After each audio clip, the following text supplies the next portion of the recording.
In this year Healthy Family special report, last summer when Jasmine Porr made one very bad decision, it sent her down a road that nearly took her life. Jasmine Porr says she's learned a valuable lesson. It's all fun and games. You may not care, you may just want to live your life on the edge, but it's all fun until you actually do get hurt. To understand how far Jasmine has come in just 5 months, you have to know where she's been, which was on death's door. Her head injury was very severe, and I wasn't optimistic way back when. It all started with a very bad decision around midnight last July when Jasmine decided to take her dad's car without permission. I wasn't being the smartest teenager. I had a couple friends with me, and we decided to go driving. And then a friend and I, we went in the back of the car, and another friend pushed the gas.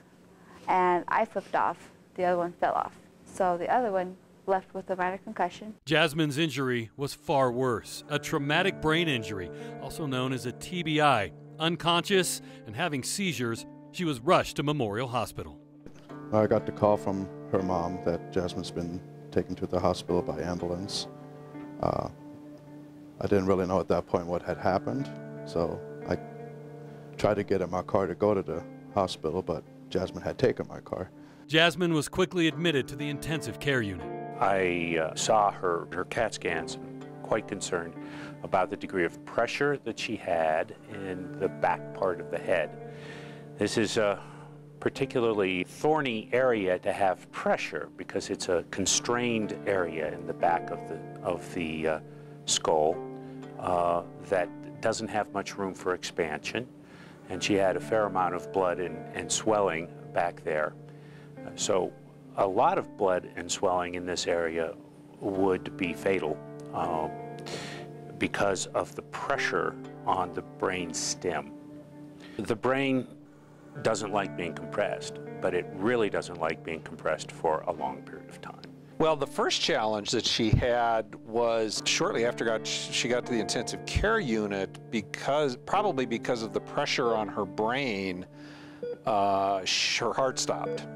And my partner, Dr. Valentino, resuscitated her from that. With her heart beating again came the next challenge. My trauma colleagues, they did a very good job, made Jasmine stable enough for me to take to the operating room very, very quickly to remove the pressure on the back part of the brain. Dr. McVicker had to give Jasmine's family the devastating news. Her surgeon, Dr. McVicker, came to the waiting room where the family was and said that, you know, this is what happened, the severity of it, and he highly recommends that she undergoes surgery to stop that bleeding and swelling. And he did say he had to be honest and straight up with us that there is a possibility Jasmine could die in surgery. So it's. I imagine as a parent, it's get that news. Yeah, it's. I can't even explain it. It's right away though. The family, myself and the rest of the family, we knew that she was in good hands. You just feel it and see it based on your surroundings. The hardest part, I think, was sitting in the waiting room for 4.5 hours. That's about how long her surgery took. And what he said prior to going, that she could not make it, that she could die.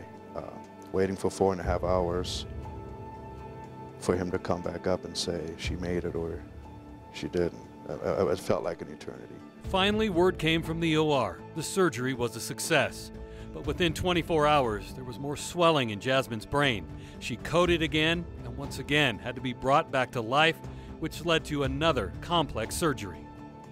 To help relieve the pressure, what we do there is a very large operation, though it's a very simple operation. We simply take a large section of the skull over the area that's swelling off. That allows the brain to swell through the opening in the skull and will often save a person's life rather than keeping the skull intact and having excess pressure occur. The following week or two in the intensive care unit was a bit of a touch and go kind of a situation. Next several weeks to come was ups and downs. Jasmine wasn't really responding, doing much on her own. She was laying there. She was swollen from the surgery and from the trauma. tubes everywhere, hoses, tubes, monitors, 15, 20 different bottles, IV bottles, and different medications. It was very, very difficult to watch. Patience and comprehensive care began to pay off. She slowly started to make a little progress, you know, started to move her arm, maybe wiggle her toes. The neurosurgeons would come in every day and do their checks to see what her response is, rubbing her just to see if she would respond. And every day she made a little bit of progress. And it just started to get to a point where it became more and more and more, which was an amazing feeling. It was a great sign to see. I didn't know what she could do, if she could ever talk again, walk again. So one day I brought a laptop with a blank Word document just to see if she knows what that is, and she typed, "I am so sorry, Dad." And it just broke me to pieces. The trach, I don't know how they based it, but it was looking better and better, so they kept changing it every few days to a different size. It eventually got to a point where they put this splicer on it, like a cap that does something with the voice box, and they said, you know, and give it about a week or so, and as she makes progress, we'll see if she's able to talk again or get some words out. And I think within 5 minutes of them putting that on there, I said, "What's your name?" What's your name? And she said, "Jasmine." Jasmine, like that. And that was another miraculous thing to see. Jasmine has no memory of these dramatic moments of improvement. I don't remember anything until probably rehab, when I was fully conscious. She had to wear a helmet to protect her exposed brain. And about 6 weeks later, Dr. McVicker was able to surgically put her skull back together. Her family and those who cared for her credits 2 things for her recovery. We thank God every day for the progress she's making. And Jasmine does too. It's a true miracle. Do I notice anything different? She learned a valuable lesson from this. We all have. But she is back to doing the things she used to do. She can, you know, walk, talk, play with her siblings, go to the movies, go get a shake with friends. I mean, she's very lucky, very fortunate, and very strong and determined. And if it wasn't for that age of hers and the exceptional care she received here at the hospital, it might have been a whole different story now.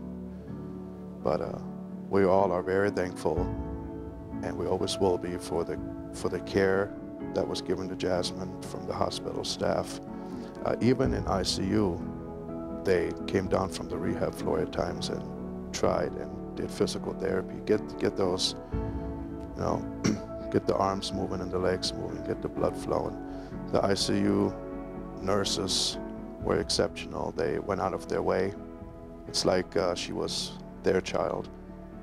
They came in, put her in a chair, took her outside to look at the view, get some fresh air.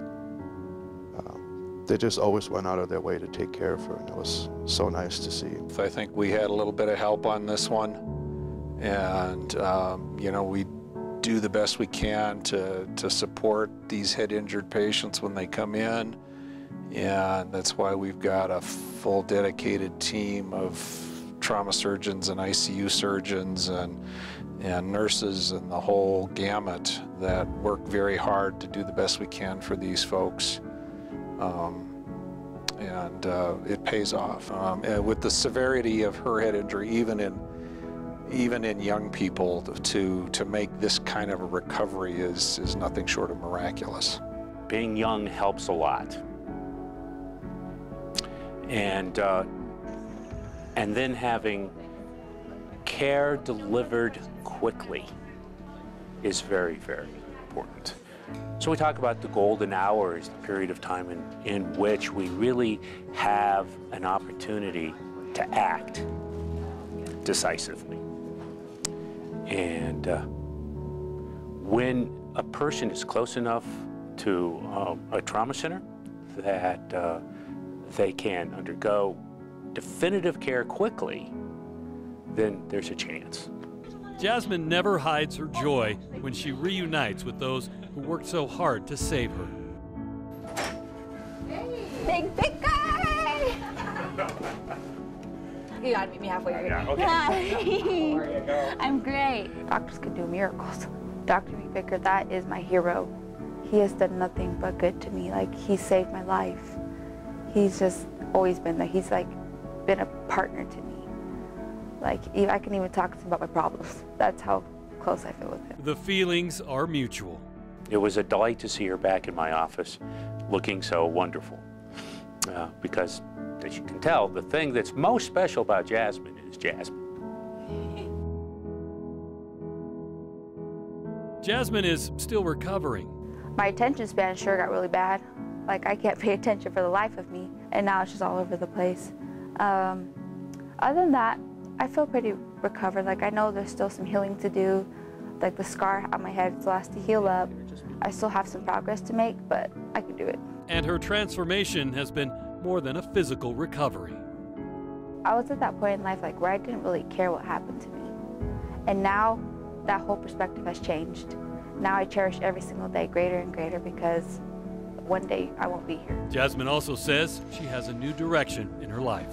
So what I learned from here is I actually want to be a pediatric nurse, because the nurses took care of me multiple times, and they're just good to me. And I just know that, like, no pressure, but their life depends on it.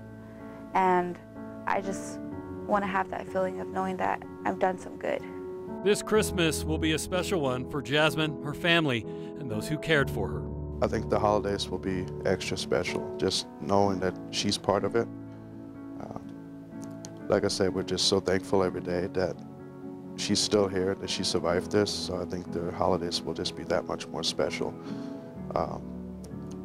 She's a lucky gal, and we're all lucky to have her. Christmas, I still love it. It's still my favorite holiday. Yeah. You appreciate it more, do you think? I think I will. Like, I get to live in the present. I get to see Christmas. They get to see a turkey on the table. That's the little things I'm thankful for. I'm Ira Cronin.